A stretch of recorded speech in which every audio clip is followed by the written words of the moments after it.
Now, how do we access the ValueNest courses using smartphone?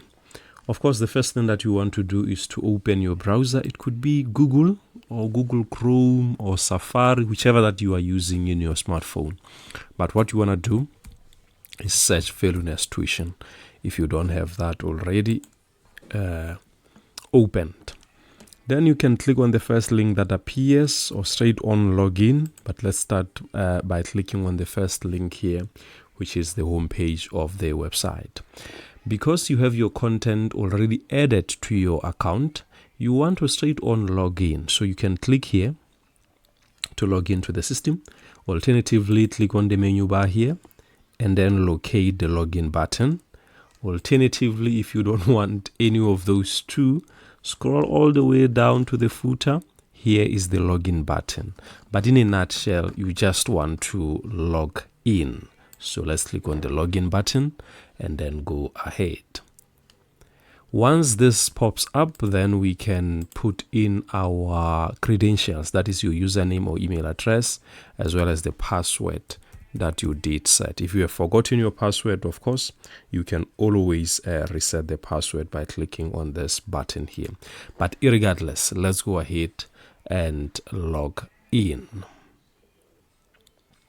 So what we're going to see under my course dashboard is these three guys to show you that you are already logged into the system. The other thing that is important to you is you have my dashboard at the top here and log out button. So the other two that you had previously was register and log in. But because you are now logged into the system, you have my dashboard, which is where your content is located. Alternatively, located here, my course dashboard. This is what you want to click to ensure that you find the very same page that we are in at the present moment. So these are your names and the surname and the courses that you may actually be enrolled in at the present moment. So this time around, let's use probably PM as part of our illustration. So let's click on PM. The words PM complete course. Yours might be something else, so you still want to click on the words themselves. What appears is the number of days we have remaining for the course to expire and the exact date and time. Anyway, we want to ensure we get into the content itself. So maybe let's go straight into part D for this one, shall we? So we click on part D. We are still in the website. We were in the website in here. Let me show you just by clicking on the back button. This is the website. What do we mean? You see the colors of the ValueNest here, we have them. But by clicking on one of these buttons, welcome or part D, it takes us straight to the focus mode, this blue panel here, where your menu bar is now located on the left hand side. So this is our menu here on the left hand side, foldable. By clicking here, and then by clicking on this arrow, you are able to fold that. So we do have our content here. Content laid out in terms of chapters, laid out in terms of questions and assignments. So because it's PM, you have the topic. Topic houses your videos. And then you have material. Material houses the notes that you can click on and then be able to access and download such notes, print them, or use them in any way you wish to.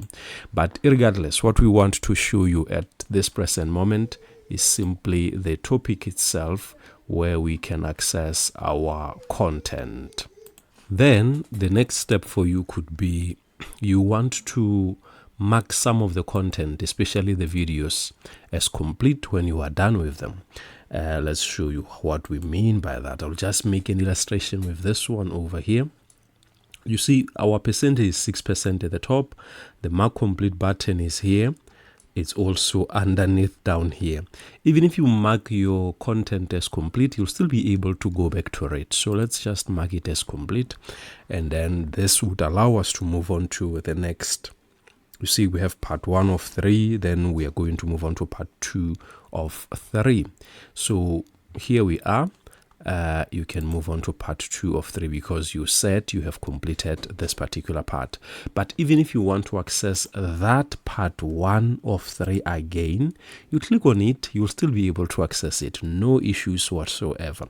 Mark complete is like just marking the register to say you were here and you dealt with this content. The other thing that is important is some videos do not have mark complete button, and those are the videos that do have assignments or tests attached to them, like part 3 of 3, part 2 of 2s. Most of those or all of them do not have the mark complete button. The reason is because for you to complete this part, you go through the recording, you submit an assignment, you pass this test. So when you pass the test, all of the 3 areas here, the system will do its part and mark them all as complete at the same time. So the other question that we may want to address before we can complete this part is to say, if we have 2 papers or 3 papers that we are dealing with and using the mobile phone, how do we move from PM to maybe FR or to AA or FM? And the same thing would be true if you're doing the professional papers. Click on the blue panel here on your smartphone. This part takes you back to the website so that you can be able to access My Course Dashboard. And you can find that button here on the menu, My Course Dashboard. My Course Dashboard houses all of your papers or all of your courses, so that way you will be able to simply go through and switch from PM to FM, and then do the same thing as you continue to navigate your content step by step. So with that said, let's end this part of tutorial right here.